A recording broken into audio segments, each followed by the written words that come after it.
the WNBA has once again managed to prove exactly why so many fans and players question its leadership. And this time, the controversy isn't even about a blown whistle in the middle of a game. No, this one cuts deeper. The league actually punished its biggest star for the crime of saying out loud what millions of fans already know.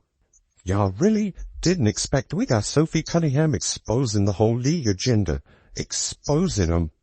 Caitlin Clark marking them all on Twitter, all on Instagram, everywhere, 'cause they are Caitlin Clark, the Indiana Fever's once-in-a-generation guard who has reshaped the conversation around women's basketball, was fined $200 for making a social media joke about officiating. Let that sink in. Clark, the player whose impact has filled arenas, boosted TV ratings, and single-handedly dragged the WNBA into mainstream relevance, got slapped with a fine not for a flagrant foul, not for unsportsmanlike conduct, but for typing 4 words. Refs couldn't stop us. The timing couldn't be more ridiculous. The Fever, playing without their superstar on the floor, are suddenly deeper into the postseason than they've been in nearly a decade. They stunned the Las Vegas Aces in Game 1 of the semifinals, a massive upset that shook the league. You would think the WNBA would seize on that story to celebrate its product. Instead, Commissioner Kathy Engelbert and her staff decided the real priority was cracking down on Caitlin Clark's Instagram comments. Whether you're on the WNBA's time or the NFL's time or the NBA's time, getting fought when you're on their time, criticizing the officials, calling out the officiating, I've seen players get fined for that. But when you're on your own time, well, now, other than Sophie Cunningham, Caitlin Clark seems to be the 2 players that come to my mind of players getting fined, criticizing the officials, doing it on their own time, quote-unquote, off the clock. Think about that. Instead of amplifying the grit, the underdog triumph, the fact that the Fever are rewriting history, league officials were scrolling through Instagram like hall monitors, waiting to hand out demerits. The guy said, hey, Caitlin Clark got fined $200. Kathy, what do you think you are accomplishing by that? What kind of message do you think you're accomplishing by doing it? You're not even making an example out of her by fining her an exorbitant amount of money. You are literally making a joke out of yourself by fining her such a little. Let's break down what really happened. The Fever's official account posted a photo of their bench unit celebrating after a recent win. Clark, still sidelined with her groin injury, dressed in street clothes but very much locked in with her teammates, commented twice. The first, elite bench mob. The second, refs couldn't stop us. That was it. 4 words, typed with the same humor fans have come to love from her. 4 words that mirrored what every Fever fan was shouting at their screens all season. And the league's response? A fine. What world do we live in? Like, I'm pretty sure she just said the refs can't stop them celebrating. This isn't even her going at refs. It's literally like if you say the word refs and you're an Indiana Fever player, you're going to get fined. If you say the word refs as a Fever player, the word referees has to be spoken, cannot be said by an Indiana Fever player, otherwise the fine. And the worst part is if they got fined for celebrating, so I don't think, only she got fined, not everybody. There's other people on the floor, reading, he's not, like, they're celebrating, the timeout's been called, what a foul has been called, it is what it is, it's laughable. A league that has ignored cheap shots on Clark all year. A league that's turned a blind eye to hard fouls that would have drawn flagrants in any other setting, suddenly found its backbone over a harmless social media post. That's not accountability, that's hypocrisy on full display. And we know how this works because Sophie Cunningham has told us how this works. If you talk about the refereeing, if you talk about the officiating, on the Instaface, on the TikToks, on the Twitters, any of that, social media, in the public, in the interview, if you mouth it in the shower, Kathy Engelbert will peek in and look around at you and point at you and be like, you're fined. Even though she won't clean up the officiating in her trash-ass league. Okay, and here's where the absurdity goes to another level. Clark isn't even suiting up in these playoffs. Her second season was cut short after just 13 games. She's been out since July, watching from the sidelines while her teammates carry the torch. Yet even while rehabbing, even while wrestling with the frustration of not being on the floor, she somehow ended up in the league's crosshairs. What does that tell you? It tells you the WNBA isn't just struggling with officiating. It's actively trying to muzzle the one person who has the courage to call it out. Clark's reaction to the fine summed it up perfectly. She went to Twitter, posted a screenshot of the so-called offense, and wrote, "Got fined $200 for this LOL." She even threw in some laughing emojis and promised the Fever bench would be even louder in the next game. That's what true leadership looks like, taking a slap on the wrist and turning it into fuel for the locker room. And of course, Sophie Cunningham piled on with humor of her own, joking that maybe they should start a GoFundMe to cover Clark's massive financial burden. Here's the thing. Everyone knows the money isn't the issue. Clark's base WNBA salary hovers around $80,000, but she's pulling in millions upon millions from endorsement deals with Nike, Gatorade, and every major brand that recognizes she's the face of women's sports. A $200 fine to her is like dropping a penny in a fountain. The sting isn't financial, it's symbolic. The league isn't sending her a bill, it's sending a message. Don't you dare challenge us. But here's the kicker. The message completely backfired. Because all this fine really did was expose the WNBA's misplaced priorities. Instead of dealing with the very real officiating crisis that's been obvious to anyone who's watched a game this season, Engelbert's office is punishing the player who dared to name the elephant in the room. And let's be real, Clark's comment wasn't even remotely out of bounds. She didn't attack a specific official. She didn't curse, didn't rant, didn't throw shade at the league directly. It wasn't personal, it was a cheeky one-line observation that reflected what fans were already saying. The Fever overcame both the aces and the officiating. That's not misconduct, that's common sense. That Sophie has got jokes. She retweeted this, that's really gonna break the bank for her. Starting a GoFundMe now. Sophie, you got jokes. Hun, you got jokes. Yeah, Sophie Cunningham Central, I'll donate. Meanwhile, the issues Clark hinted at are still rotting the product from the inside out. Inconsistent whistles. Missed calls that decide games. Referees losing control to the point where every hard foul risks escalating into a fight. Players are sick of it, coaches are sick of it, and fans are downright exhausted.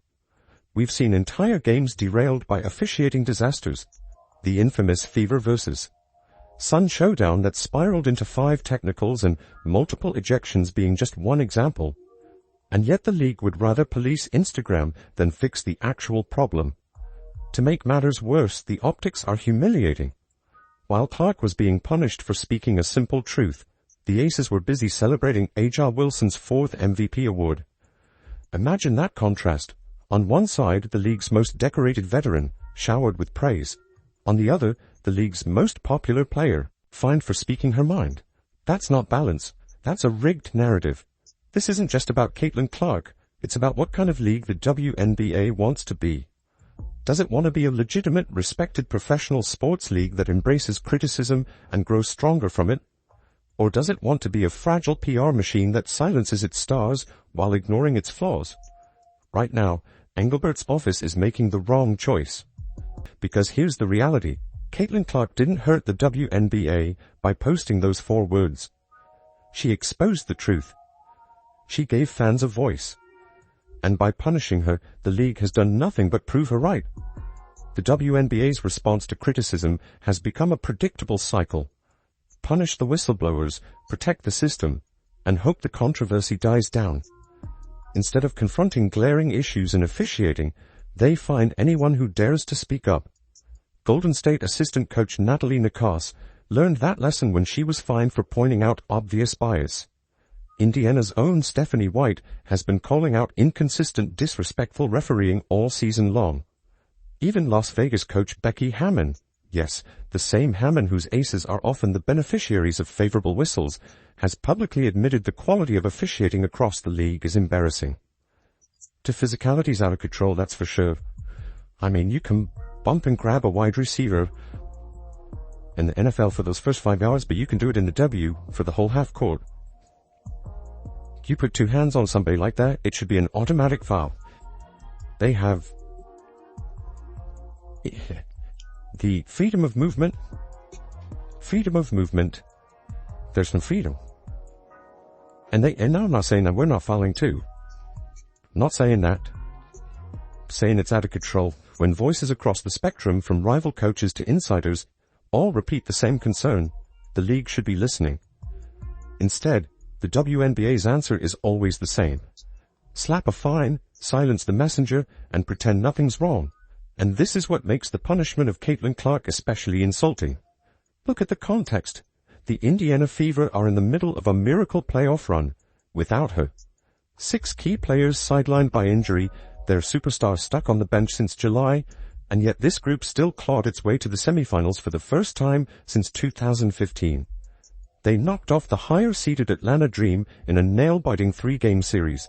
Then, against all odds, they stunned the 2-time champions, the Las Vegas Aces, in Game 1 of the semifinals with a dominant 89-73 road victory. That wasn't luck. That was grit, discipline, and Kelsey Mitchell erupting for 34 points. Just 2 shy of the franchise playoff record. That kind of performance, that kind of resilience, should have been front-page headlines celebrating women's basketball. But instead of leaning into the moment, the league found a way to step all over it by fining Caitlin Clark. The star who wasn't even on the floor was punished for cheering on her teammates from the sidelines. Imagine how tone-deaf you have to be to turn what should be a feel-good story into another controversy about league leadership. Meanwhile, look at the double standard playing out in real time. On one side, A'ja Wilson. She's crowned MVP for a record 4th time, celebrated as the polished face of the league. On the other side, Caitlin Clark, the player who drives ratings, ticket sales, and merchandise like no one else, fined for 4 words typed on Instagram. And when her teammates, Mitchell, Hull, Boston, Sims, dominated Game 1 while Wilson sputtered through a dreadful 6 of 22 shooting night, it was Clark's Instagram comment that suddenly became the problem. The Aces couldn't stop her. I actually don't think that the Aces' perimeter, honestly, defense or offense is very good, but specifically defense, they just couldn't find an answer for Kelsey. They were sending 2 on her at different times, but the Fever were running cutters. Kelsey was making her way to the rim. Now, I will say the Aces' defense is scary around the rim because you have somebody like A'ja who averages over 2 blocks a game, and she's just there waiting and ready to block your shot if you get too close to the rim. But Kelsey Mitchell, I mean, she was just finding her spots, getting to her lanes, hitting those open threes, all of the faith. The irony is almost poetic. Clark gets punished for saying, "Refs couldn't stop us." Then the Fever walk into Vegas and back up her words, steamrolling the league's darlings in their own building. If the WNBA had any sense, they would have packaged that into a marketing blitz. Look at this team. Look at this underdog story. Look at the future of women's basketball.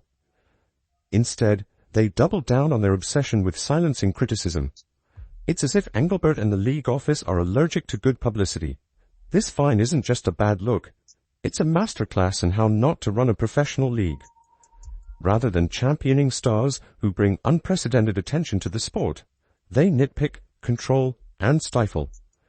Rather than addressing officiating, the one issue uniting fans, players, and coaches, they punish anyone bold enough to speak the truth.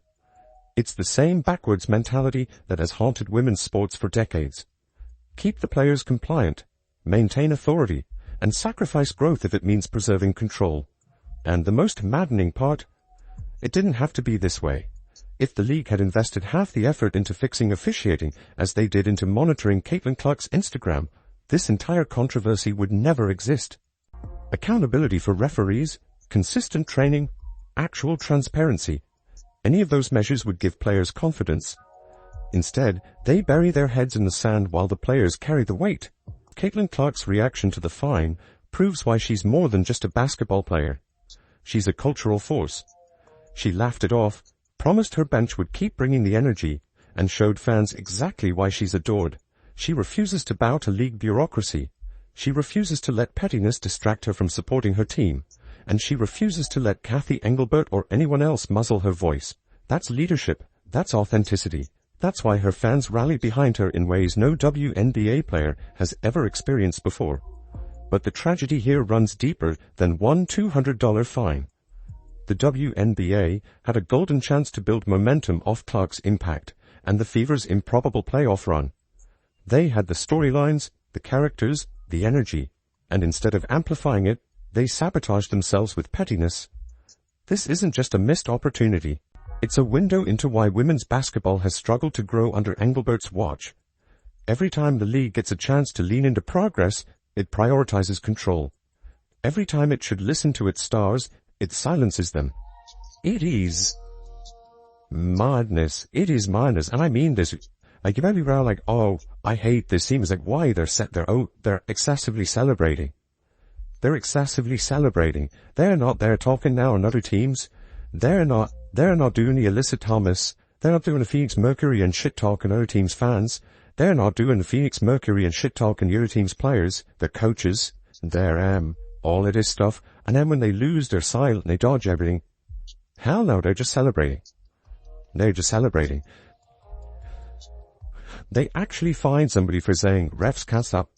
The refs won't stop us. The message is loud and clear. Under Cathy Engelbert, the WNBA values authority over accountability.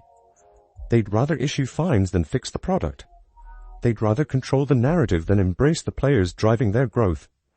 And they're willing to jeopardize the momentum Caitlin Clark has single-handedly created if it means preserving their fragile image. So the question becomes, how many more chances will they waste? How many more times will they punish the messenger while ignoring the message?